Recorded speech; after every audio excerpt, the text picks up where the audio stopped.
Over the years, I've realized that when it comes to government communications, and I'm talking all levels of government, there may be former journalists who are involved helping with the messaging, but this isn't journalism. Communications Nova Scotia says on its website they help Nova Scotians understand what their government is doing and why. But realistically, they only release the information they're directed to by the government. Not the parties, but the government.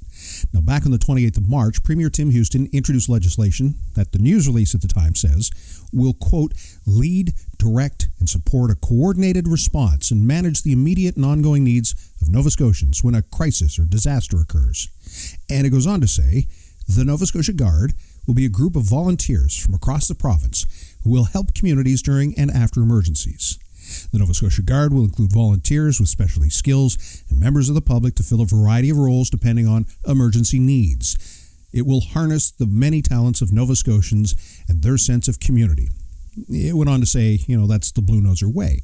And I get that, but I also wasn't the only one who wanted to know, how's this really going to work? And who is it that they want to have sign up? And what exactly will they be asked to do?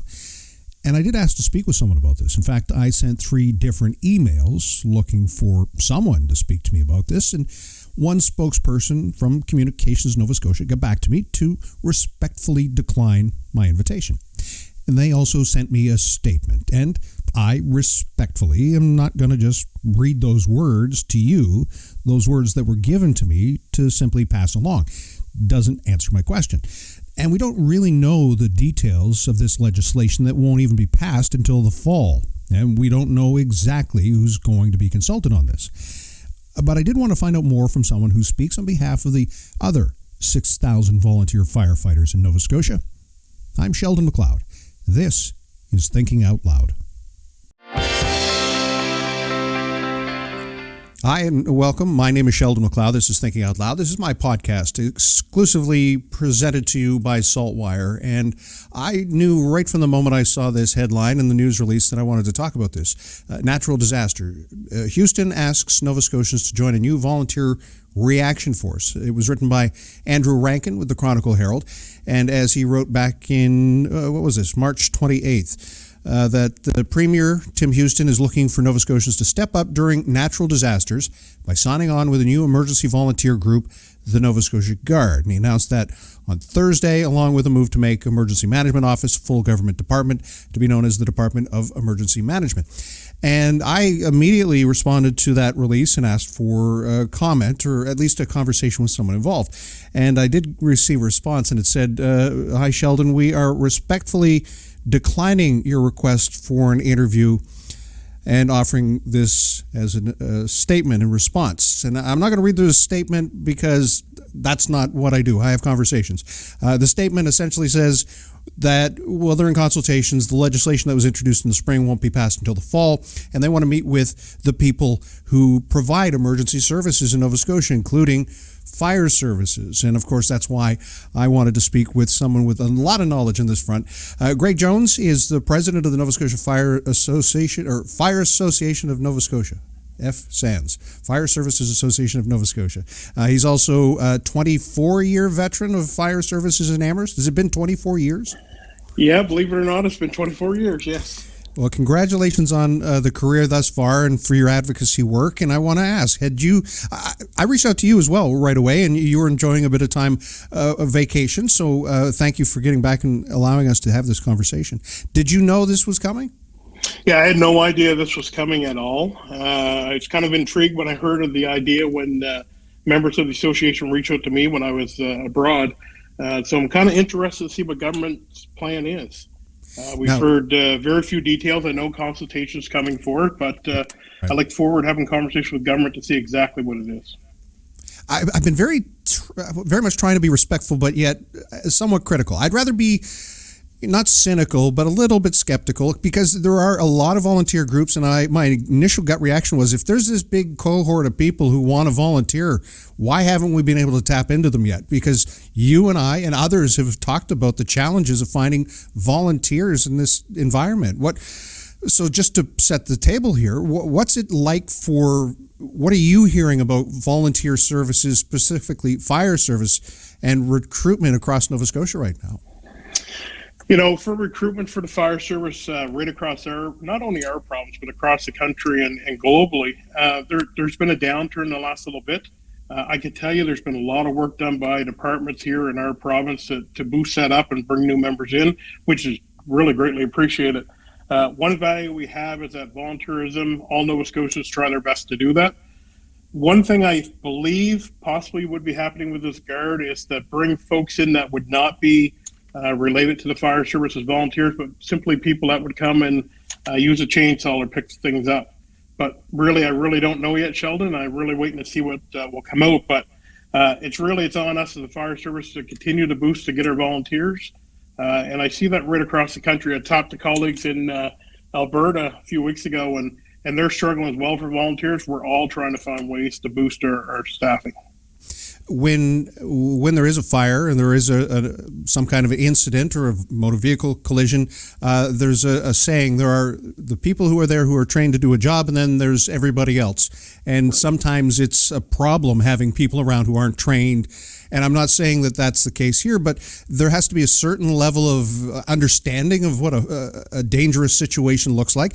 And the unanswered questions are, okay, who's insured? What workers' compensation coverage might they have if their employer is going to allow? It was said just recently that the Nova Scotia government sent out a note to all of its employees and said, if you want to sign up, if you go to 211 and sign up, the Nova Scotia government will continue to pay you while you're volunteering and support you in that way. I can't say 100% that happens in every single business in the province right now. If that is the case, maybe this is a signal for the government to let other businesses know that somehow there's some availability or ability for them to support volunteers when they're helping out in that way. Does that make any sense to you? No, it makes complete sense. When you think of the wildfires we had last year in the spring and early summer, that was a prime example. A lot of workplaces in our province let their employees go to be involved in the wildfire and support that. A lot of employers did a lot of work. Unfortunately, they weren't all recognized. Your employees recognized them for letting them go. But that's one thing that should be looked at as well as part of this Nova Scotia Guard. And I'm kind of intrigued to find out exactly what the meaning is and what it's going to be. That may be part of it, but who knows? And that's, again, all the moving pieces. And fundamentally, you're asked at times to come sit before legislative committees to give your input, your expertise. And when it comes to issues like protecting volunteers, is that something that, do you suspect at some point you're going to be asked to the table? It's something that we're ready and prepared to talk about at any given time. We have been asked to have those conversations from time to time. And I do make a point to bring up the aspect of volunteers and what it means in our province. We have a really rich volunteer component here around volunteer firefighting in our province. Not all provinces have that. So it's one of those unique things that we need to make sure continues on, and we find a way to maintain that. And that's one of my goals as well as president, to continue that. When it comes to that, the training issues, someone else quite plugged in said, what about the Vehicle Insurance Levy Fund? And Fire Services Association of Nova Scotia has been working with that fund to help through the Nova Scotia Fire School to provide training. But something that has never happened before happened this year. That meant that, well, the funds ran out. That there was, is that a problem that you're so successful in getting people to take training that you ran out of money? Yeah, so the program only has a defined amount of money in it. We only have so much money to put towards that program. The program itself is around training individuals to support motor vehicle incidents on our highways and streets and roads across their province. The important part with that fund is last year we had a tremendous amount of training from all of our service providers that used up all that fund. There's a great use of that fund by all our volunteers across the province. The unfortunate part is we ran out of funds. So the association has done some work the last little bit reviewing that. Also reviewing, we had submitted a request for additional funds from that as well. But one thing I will say is the funds that go into that come from each individual motor vehicle insurance policy in our province that supports that. And it is a finite number that we have to work with. And unfortunately, that's the number we have to work and support the particular training around that. Yeah, no one wants to pay more, but let's put this in perspective. It's 50 cents per insurance claim or insurance policy. So that's 50 cents per person. Anyone who's insured by a company in Nova Scotia pays 50 cents towards this fund. That's not a lot of money considering everybody pays about that a month just for the 911 service that's attached to your cell phone. Now, that's a valid point. Since 2012, we've been managing this fund. And this is the first time we've actually seen a major impact like this towards the fund that put us in a position where we wouldn't have funds to meet all the current need for this year. So it is something that we're looking at. It's something that I've wrote letters and had conversations on. So we'll continue to see where that goes. And again, 50 cents isn't a lot. $1, well, yeah, that's a 100% jump, but really that's $1. That's $1 per year. You're not talking every month, are you? No, that's per year. That's when you renew your insurance, $1 goes to help support or train firefighters. There was something else that came up not long ago, and in response to last year's wildfire season, there was a meeting that happened between the Department of Natural Resources and Renewables, and it was an emergency fire fund reserve to bring in people to train them to a standard or to a level for them to be able to help out in the event of another serious wildfire season. Can you talk a little bit about how DNRR approached FSANS about this? So the funding component, I don't know a whole lot of detail on that. It's actually funding that came from the federal government a few years ago, mandate letter from the Prime Minister, actually. What our conversation we've had with DNRR has been around the firefighter reserve to support them for wildfires. Last year during the major wildfire event, that was something that was very quickly put in place. The purpose at that time was to not only augment DNRR on their scene and get personnel there, but also not to take numerous personnel from one department and leave that area vacant.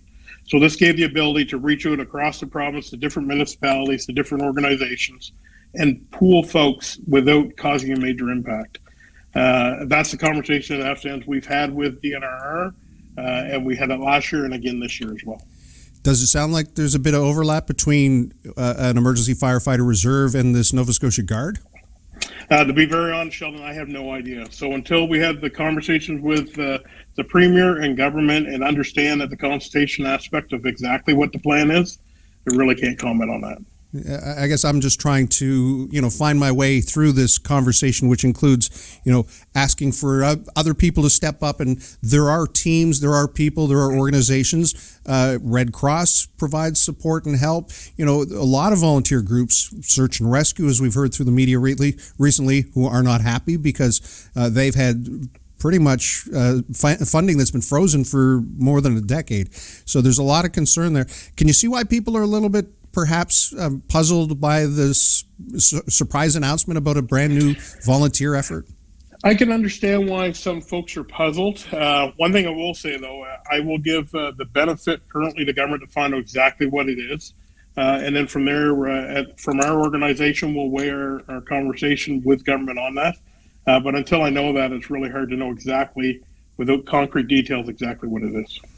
I sense people are worried that another layer of administration means people are being paid to oversee volunteers, and somehow for people who give up hours, weeks, months to dedicate to helping out in their community, to see that it may be complicated or in some ways funded, the money will be taken to give to another layer of administration when there's a real desperate need for not just equipment, but for personnel and for training, that it might not just sit well with people.